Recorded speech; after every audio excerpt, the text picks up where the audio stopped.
Assalamualaikum warahmatullahi wabarakatuh.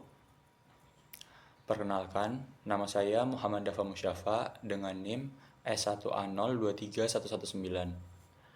Di sini saya akan mempresentasikan hasil dari tugas saya dengan tema pajak penghasilan pasal 15 dengan judul Analisis Perlakuan Perpajakan atas Pembangunan untuk Kepentingan Umum. Selanjutnya, untuk latar belakang, pajak merupakan instrumen utama negara dalam menghimpun penerimaan guna membiayai pembangunan dan penyelenggaraan pemerintahan. Dalam praktik perpajakan di Indonesia, pengenaan pajak penghasilan atau PPh biasanya dilakukan berdasarkan penghasilan real yang diterima atau diperoleh wajib pajak.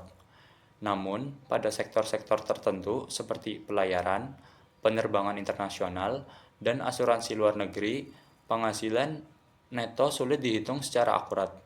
Oleh karena itu, pemerintah menetapkan norma khusus melalui PPh pasal 15 yang menggunakan persentase tertentu dari omset sebagai dasar pengenaan pajak. Norma ini bertujuan untuk memberikan kemudahan administrasi dan kepastian hukum, namun seringkali memunculkan perdebatan mengenai keadilan.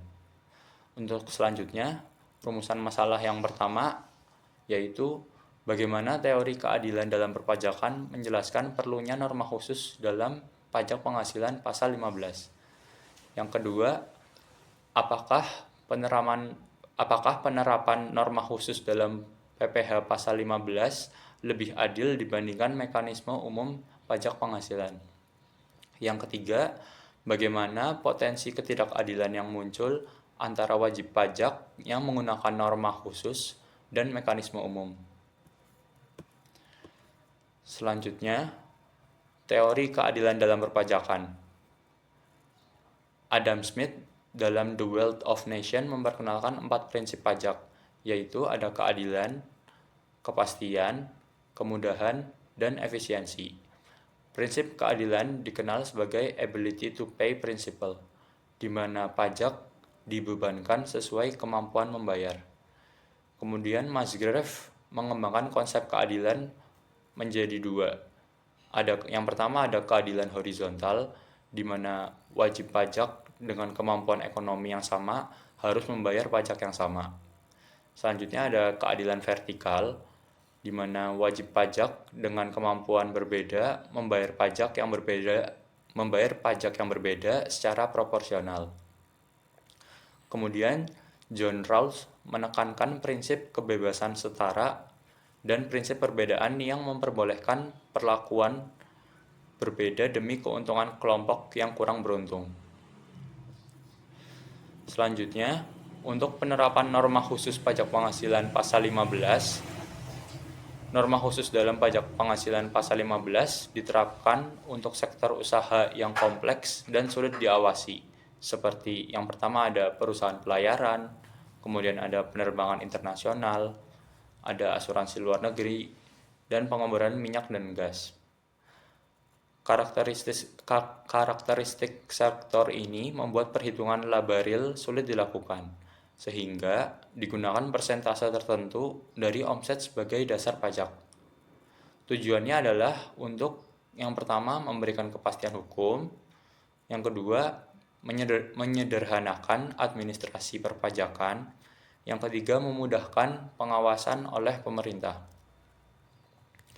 Selanjutnya, untuk perbandingan norma khusus dengan mekanisme umum, norma khusus pajak penghasilan pasal 15, yang pertama, proses perhitungannya sederhana dan jelas. Kemudian, di norma khusus ini menjamin kepastian tarif dan keseragaman antar wajib pajak di sektor yang sama. Kemudian, ada juga ciri-ciri yang lainnya tidak selalu mencerminkan laba real sehingga bisa merugikan atau menguntungkan pihak tertentu. Sedangkan di mekanisme umum pajak penghasilan, ciri-cirinya yang pertama menggunakan perhitungan laba bersih sesungguhnya atau real sehingga lebih adil secara substantif.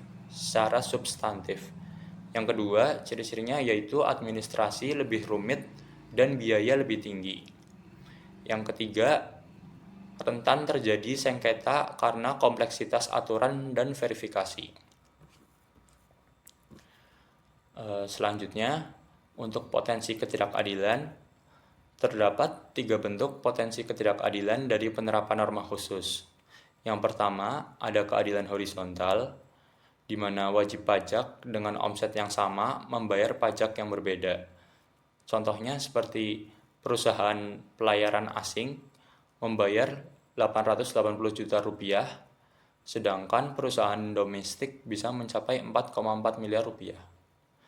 Yang kedua, ada keadilan vertikal, di mana perusahaan besar justru bisa memiliki beban pajak proporsional lebih rendah dibanding dengan perusahaan yang kecil. Yang ketiga, diskriminasi perlakuan. Perusahaan asing mendapat perlakuan lebih sederhana dibanding perusahaan domestik, yang menimbulkan kesannya adanya privilege yang tidak setara.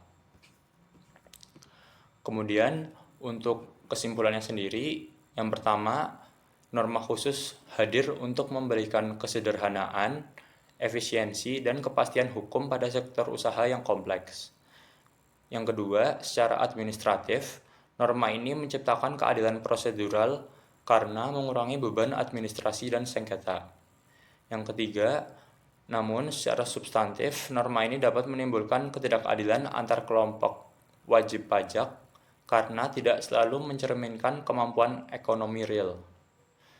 Untuk yang terakhir, ketimpangan ini terjadi dalam bentuk horizontal, vertikal, dan diskriminasi perlakuan. Untuk sarannya sendiri, yang pertama, pemerintah perlu melakukan evaluasi berkala terhadap norma khusus pajak penghasilan pasal 15 agar tetap relevan.